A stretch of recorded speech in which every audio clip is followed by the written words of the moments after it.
Shalom Bapak Saudara, puji Tuhan kita bertemu kembali dalam Sola Gratia, Sekolah Gratis Teologia.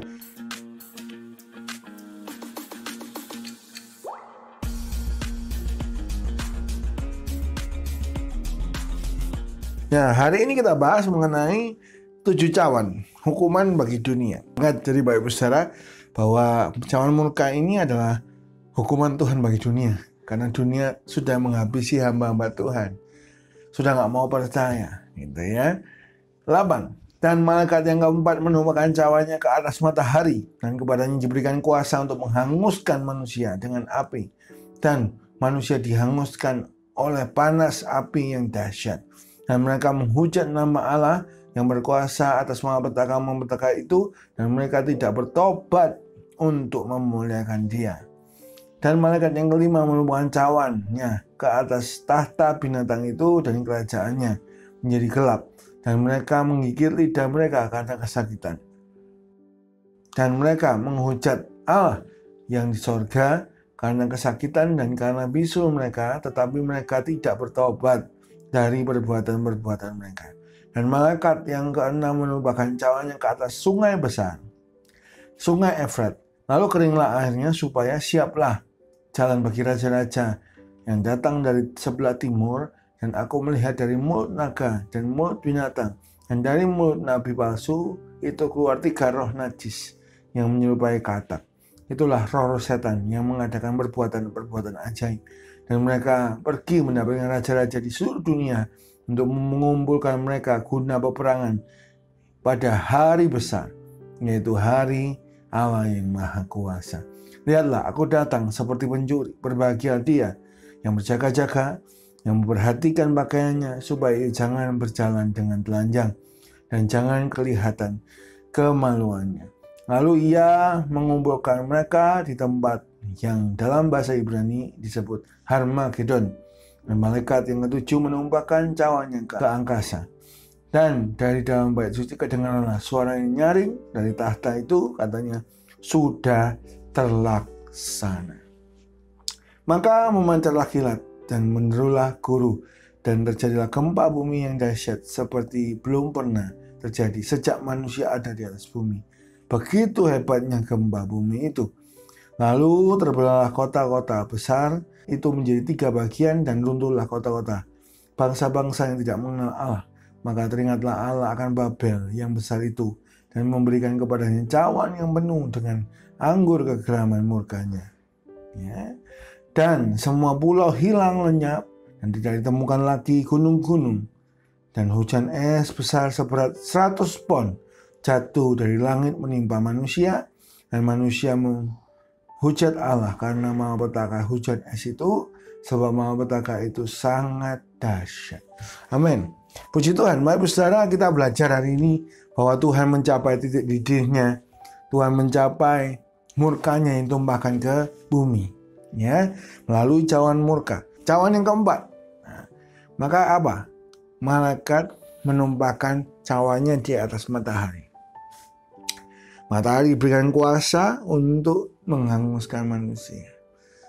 Ya, dalam bahasa Yunani mengatakan megas, api yang dahsyat.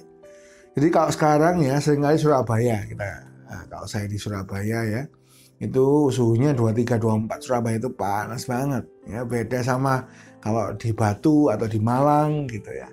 Mungkin di Jakarta itu naik ke Bogor atau ke Bandung kan dingin ya. Nah, kalau Surabaya itu 23-34 gitu ya, atau hujan atau panas. Nah, kita perbandingkan suhu-suhu ini ya. Kalau matahari itu bisa membakar, itu kira-kira harus berapa? Kalau Gunung Sahara itu 78 Celcius ya. Kalau Surabaya 24-34 paling besar. Gunung Sahara itu 78, panas sekali. Tapi manusia masih belum kebakar. Ya. Nah, ini manusia itu harus terbakar sampai gosong. Sampai mereka nggak kuat. Bayangkan ya, kulitnya udah kena kanker kulit, bisulan semua, gatal semua, minumnya darah, amis semua. Ya. Amisnya itu ngeri. Bangkai, bau, lalu mereka dibakar sama matahari, ya, sekitar 200-300 Celcius. Waktu itu nggak ada lagi warna-warna kulit yang Tuhan ciptakan, merah, putih, kuning, ya, coklat, sawo matang gitu ya, atau yang gelap. Nggak ada, semua gelap, kosong. Bukan gelap aja, kosong dan rusak kulitnya. Gitu ya. Wow, Tuhan menghukum manusia yang menghujat namanya, yang tidak mau percaya dan menghabisi para martir, ya, menghabisi para nabi-nabi. Ya, wow, Tuhan itu adil. Ya, lanjut. Apa yang dilakukan? Cawan yang kelima ditumpahkan. Cawan yang kelima ditumpahkan kemana? Ke kerajaannya binatang itu, yaitu Antikristus. Kerajaannya Antikristus ditumpahi cawan sama Tuhan. Tuhan menghukum mereka. Apa yang dihukum? Yaitu kegelapan. Gelap yang penuh. Dalam bahasa Yunani dikatakan skotos. Ya. Skotos. S-K-O-T-O-S. Skotos. Artinya kegelapan dalam segala hal. Ya. Paling nggak enak itu gelapnya. Seringkali orang itu kalau tiba-tiba lampu mati gitu kan, nggak enak, nggak bisa lihat. Ya. Orang itu seneng nggak ada cahaya terang. Bahkan di tempat-tempat yang orang katanya dugem, gelap, dunia gelap, itu suka lampu yang gerak-gerak gitu kan. Karena manusia ini memang suka lampu. Nah, gelapnya seperti apa? Gelap yang penuh gitu kan ya. Dalam bahasa Yunani ada 4 kata untuk gelap. Tadi yang skotos, gelap yang penuh dalam segala hal. Apa bedanya dengan gnomos, gelap yang menyertai badai? Oh, ini gelapnya badai. Gnomos itu gelapnya badai. Ya, badai gelap gitu ya. Lalu yang ketiga adalah sophos, Z-O-F-O-S, yaitu gelap senja atau nggak ada matahari, nggak pernah ketemu matahari. Ya. Dan yang keempat adalah Atslus, ya. A-C-H-L-U-S, Atslus, ya. Artinya gelap berkabut, kabut biasa. Nah, maksudnya apa? Skotos ini gelapnya itu sampai kita itu nggak bisa lihat.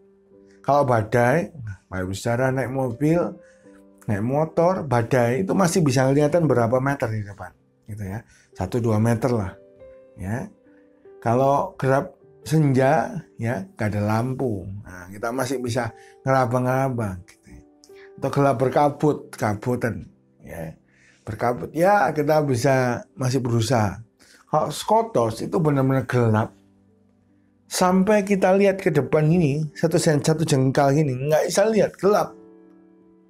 Itu hukuman Tuhan. Ya. Ingat ini juga hukuman di Mesir. Tuhan itu punya hukuman yang mirip. Ya. Tuhan menghukum Mesir karena mereka nggak mau beribadah. Tidak membiarkan orang Israel beribadah. Gitu ya, orang Mesir dihukum. Sama, ini kita menghukum dunia karena mereka nggak mau percaya. Bahkan membunuh orang-orang yang sungguh-sungguh selamatkan, martir. Maka diberikan hukuman gelap. Maka di situ ditulis Antikristus bersama pengikutnya kesakitan karena borok dan karena kegelapan. Mereka menggigit lidah mereka sendiri. Nah, ini cawan yang ke-5. Cawan yang ke-6, Sungai Efrat itu dikeringkan. Supaya apa? Supaya tempat itu bisa jadi tempat pertempuran antara raja-raja di timur dengan Allah. Wow. Ya, jadi ini pertempuran terakhir disebut Harmagedon. Ya. Mungkin familiar Bapak Ibu nama Harmagedon ini ya. Karena sering dipakai ya, band rock pakai Harmagedon ya, lalu apa pakai Harmagedon film gitu ya. Nah, jadi ketika cawan ke-6 ditumpahkan, Sungai Efrat itu jadi kering. Persiapan untuk pertempuran. Ya. Pertempuran apa? Pertempuran yang terjadi antara Allah beserta kita, pasukannya, dengan para orang yang nggak percaya, raja-raja dari timur. Ya. Siapa yang mengumpulkan raja dari timur? Yaitu Antikristus bersama dengan pengikut-pengikutnya, nabi-nabi palsu. Mereka punya triad ya, nabi palsu, ya, lalu Antikristus dan pengikutnya. Oke. Jadi mereka, apa yang terjadi ketika keluar dari mulut mereka seperti kata, itu roh najis. Mereka lalu pergi membujuk para raja-raja timur berkumpul untuk bertempur dengan Allah. Ya, penghujat Allah. Kita tutup dengan cawan yang ketujuh. Cawan yang ketujuh, malaikat Tuhan cawan yang ketujuh menumpahkannya di langit. Lalu terdengar suara, sudah terlaksana. Tuhan menghukum dunia. Lalu setelah di cawan itu ditumpahkan, terjadilah hujan es 100 pon. Bayangkan ya, kemarin di Surabaya ada hujan es, itu semua udah heboh. Hujan esnya kecil-kecil segini, ya, masih kecil segini. Ini 100 pon, bayangkan. Itu rumah hancur, manusia mati. Wah. Cawan ketujuh sudah terlaksana. Gempa bumi yang belum pernah ada terjadi di situ. Gempa bumi yang dahsyat. Ya, karena itu semua dalam kontrol Tuhan. Semua Mahapetaka. Semua yang di dunia ini Tuhan menghukum. Karena dunia sedang jahat. Tidak mau percaya, bahkan membunuh para orang percaya. Menghalangi manusia beribadah. Bersyukurlah hari ini kalau kita masih bisa beribadah. Kita berusaha beribadah online, bagus sekali. Kita berusaha belajar online, bagus sekali. Ayo, semakin semangat. Apalagi kita bisa bertemu, bersekutu, beribadah. Ayo tetap beribadah. Ya. Karena ada datang saatnya. Kalau kita lemah, kita akan gagal. Ditulis di sini, berbahagialah orang yang waktu Tuhan datang tidak telanjang, tetapi rapi pakaiannya. Hidupnya ditata, sehingga kita serupa dengan Tuhan, penuh kemuliaan. Ayo beribadah, terus setia, jangan menghujat Tuhan, jangan kecewa sama Tuhan. Mari kita setia kepada Tuhan, karena Tuhan itu adil. Tuhan menghukum dunia karena dunia menyingkirkan hamba-hamba Tuhan, membunuh, menghalangi orang beribadah.